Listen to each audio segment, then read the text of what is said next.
My brain felt as if it had been marinated in molasses. The first impulse to break through was a primitive one. Thirst. I craved water. I had never known a throat could feel so dry.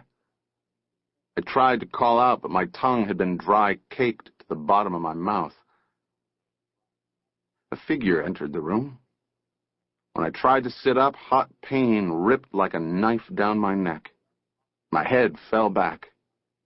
And again, there was darkness. When I awoke again, it was daytime. Harsh streaks of sunlight slashed through the Venetian blinds. I blinked through them. Part of me wanted to raise my hand and block the rays, but exhaustion would not let the command travel. My throat was still impossibly parched. I heard a movement, and suddenly there was a woman standing over me. I looked up and saw a nurse. The perspective, so different from the one I was used to, threw me. Nothing felt right. I was supposed to be the one standing looking down, not the other way around. A white hat, one of those small, harshly triangular numbers, sat like a bird's nest on the nurse's head.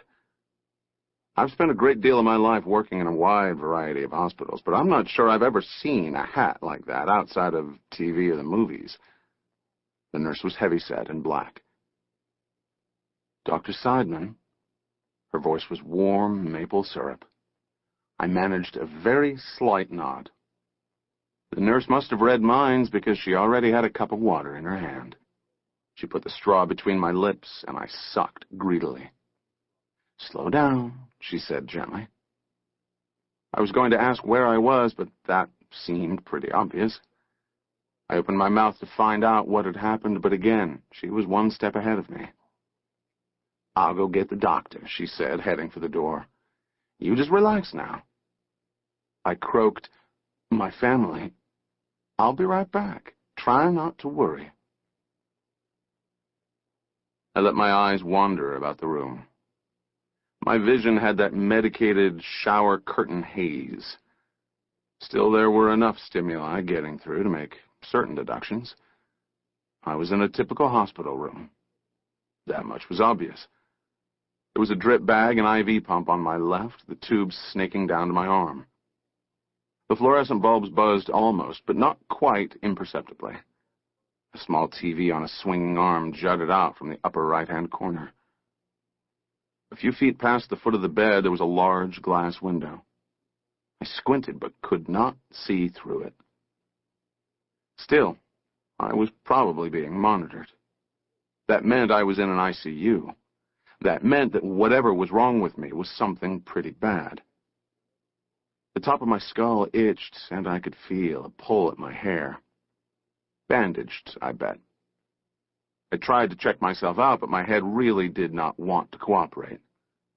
Dull pain quietly boomed inside me, though I couldn't tell from where it originated. My limbs felt heavy, my chest encased in lead. "Dr. Seidman." I flicked my eyes toward the door. A tiny woman in surgical scrubs, complete with a shower cap, stepped into the room. The top of the mask was untied and dangled down her neck. I am 34 years old. She looked about the same. "I'm Dr. Heller," she said, stepping closer. "Ruth Heller." Giving me her first name. Professional courtesy, no doubt. Ruth Heller gave me a probing stare. I tried to focus. My brain was still sluggish, but I could feel it sputtering to life. "You are at St. Elizabeth Hospital," she said in a properly grave voice. The door behind her opened and a man stepped inside. It was hard to see him clearly through the shower curtain haze, but I don't think I knew him. The man crossed his arms and leaned against the wall with practiced casualness. Not a doctor, I thought. You work with them long enough, you can tell. Dr. Heller gave the man a cursory glance, and then she turned her full attention back to me. "What happened?" I asked. "You were shot," she said, then added, "Twice." She let that hang for a moment. I glanced toward the man against the wall. He hadn't moved. I opened my mouth to say something, but Ruth Heller pressed on. "One bullet grazed the top of your head. The bullet literally scraped off your scalp, which, as you probably know, is incredibly rich with blood." Yes, I knew. Serious scalp wounds bled like beheadings. Okay, I thought that explained the itch on top of my head. When Ruth Heller hesitated, I prompted her. "And the second bullet?" Heller let out a breath. "That one was a bit more complicated." I waited. "The bullet entered your chest and nicked the pericardial sac. That caused a large supply of blood to leak into the space between your heart and the sac. The EMTs had trouble locating your vital signs. They had to crack your chest." "Doc," the leaning man interrupted, and for a moment I thought he was talking to me. Ruth Heller stopped, clearly annoyed. The man peeled himself off the wall. "Can you do the details later? Time is of the essence here." She gave him a scowl, but there wasn't much behind it. "I'll stay here and observe," she said to the man, "if that's not a problem." Dr. Heller faded back, and now the man loomed over me. His head was too big for his shoulders, so that you feared his neck would collapse from the weight of it.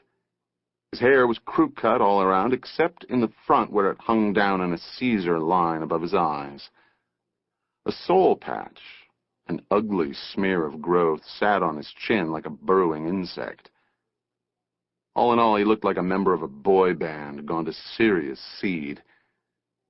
He smiled down at me, but there was no warmth behind it. "I'm Detective Bob Regan of the Hazleton Police Department," he said. "I know you're confused right now." "My family," I began. "I'll get to that," he interrupted. "But right now, I need to ask you some questions, okay? Before we get into the details of what happened." He waited for a response. I tried my best to clear the cobwebs and said, "Okay." "What's the last thing you remember?" I scanned my memory banks. I remembered waking up that morning, getting dressed. I remembered looking in on Tara. I remembered turning the knob on her black and white mobile, a gift from a colleague who insisted it would help stimulate a baby's brain or something. The mobile hadn't moved or bleated out its tinny song. The batteries were dead. I'd made a mental note to put in new ones. I headed downstairs after that. "Eating a granola bar," I said. Regan nodded as if he'd expected this answer. "You were in the kitchen?" "Yes, by the sink." "And then?" I tried harder, but nothing came. I shook my head. "I woke up once before. At night. I was here, I think." "Nothing else?" I reached out again, but to no avail. "No, nothing." Regan flipped out a pad. "Like the doc here told you, you were shot twice.